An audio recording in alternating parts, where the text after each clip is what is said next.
Hello, welcome to the Appraisal Doctor. This is episode 2. I am Dr. Aria A. Wilson, PhD in Urban Planning, Certified Residential Appraiser. I am so happy you stopped by today. And if you're not yet subscribed to the Appraisal Doctor, please subscribe or consider subscribing at the end of this video. Now, in today's video, we're going to answer the question, what are the steps in the appraisal process? Now, step number 1, the engagement. What is the engagement? This is the request of the client to the appraiser, and the appraiser accepts the request. Now, this request can come in the form of a bank asking for an appraisal to close a purchase of a home loan.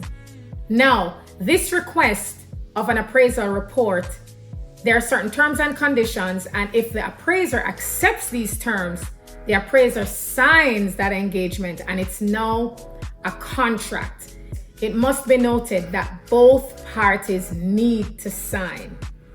The appraiser now has a contractual obligation to perform appraisal duties in order to come up with a value. So that's step number 1, the engagement. Step number 2, preliminary research. Now, the property that is being appraised, the location, the legal particulars, ownership information, all that good, important stuff need to be clarified. And this is usually information that can be found from the county website, the parish website if you're in, say, Jamaica. And this information will confirm the size of the land, the size of the building, the use of the building, the location, the legal description of where the property is and such. So this kind of research is called preliminary research because this is the foundation of confirming that you are actually appraising the correct property. The next thing that is covered in the preliminary research is a general search for comps. And why this is preliminary is because you are searching for comps before you're seeing your subject. So there are certain things that you do not know. It's a general search. So for example, you're in an area called the West End. You're going to do a general search of comparables in the West End that matches the land use of your property, say the same subdivision, the size of your house if it's a residential appraisal, the size of the lot, and generally the age of the property. Such stuff that are general like characteristics within that subdivision. Now, this leads into step number 3. Step number 3 is very, very vital. And in this step, the appraiser inspects the property. So this step number 3 is the inspection.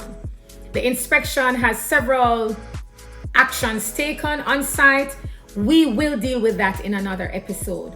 But the inspection is different from the inspection of a home inspector.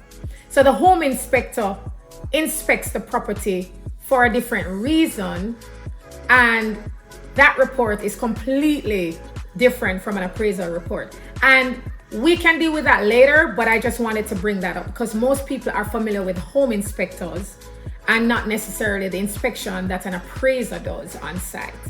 So that's the inspection. The step number 4 is the most crucial step.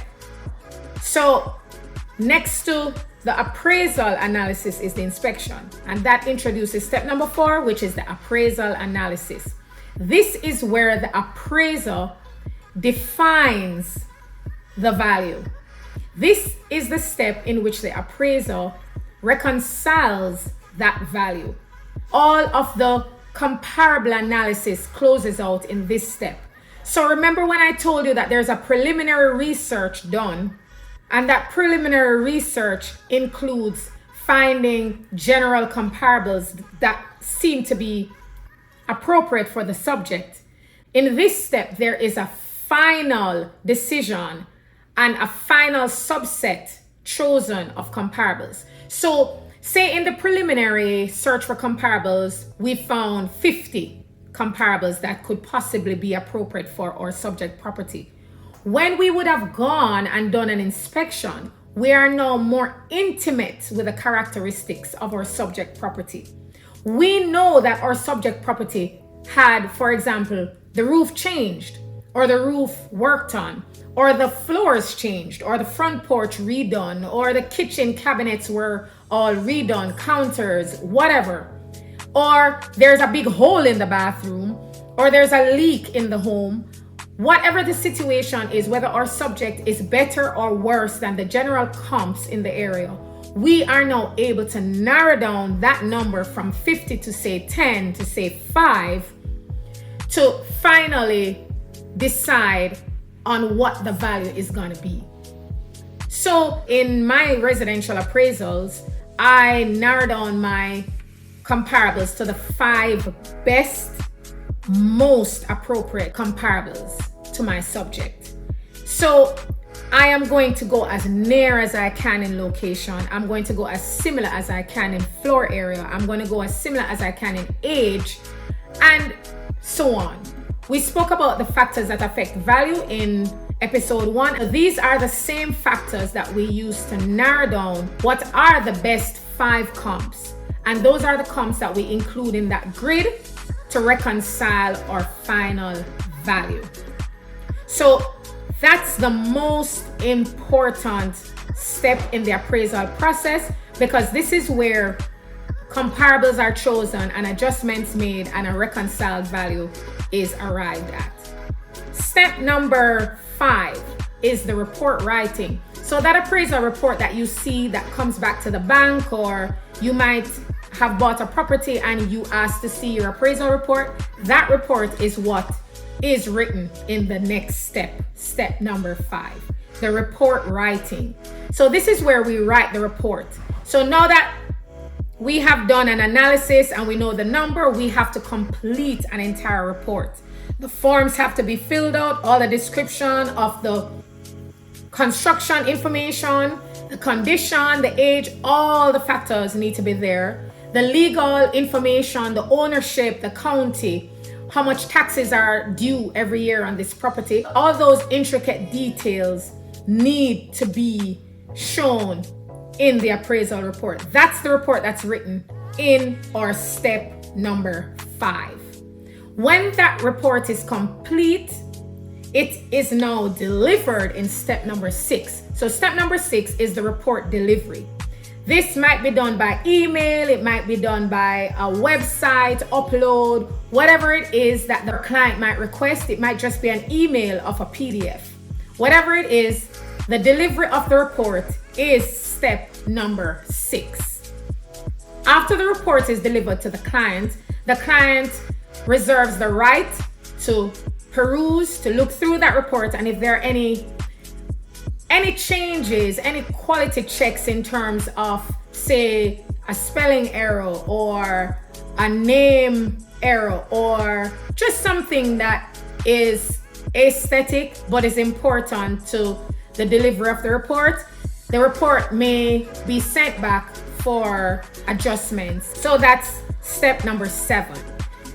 The biggest nightmare for an appraiser is for a report to come back where the client is not convinced of the value.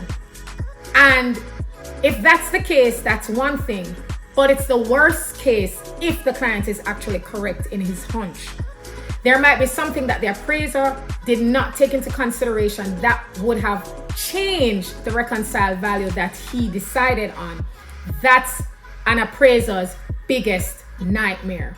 So providing that the client sends the report back for minor changes, that's fine, that's acceptable.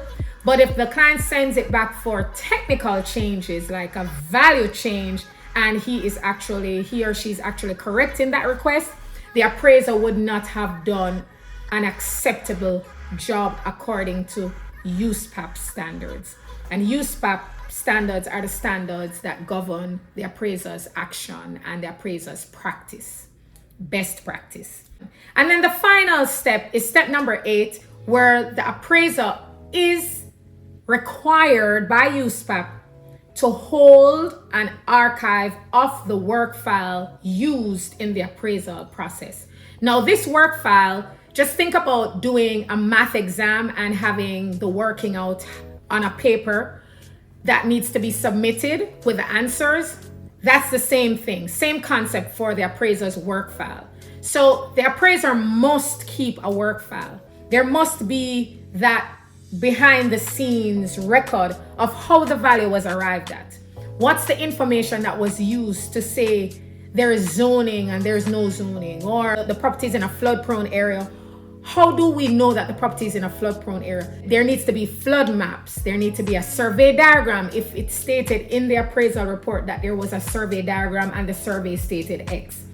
Planning information, legal particulars. How do we know that this is the owner? So the county information, the inspection information, any sketches, drawings, calculations, all the comparables that were possibly found, that work file needs to be held for 5 years after the appraisal report has been delivered.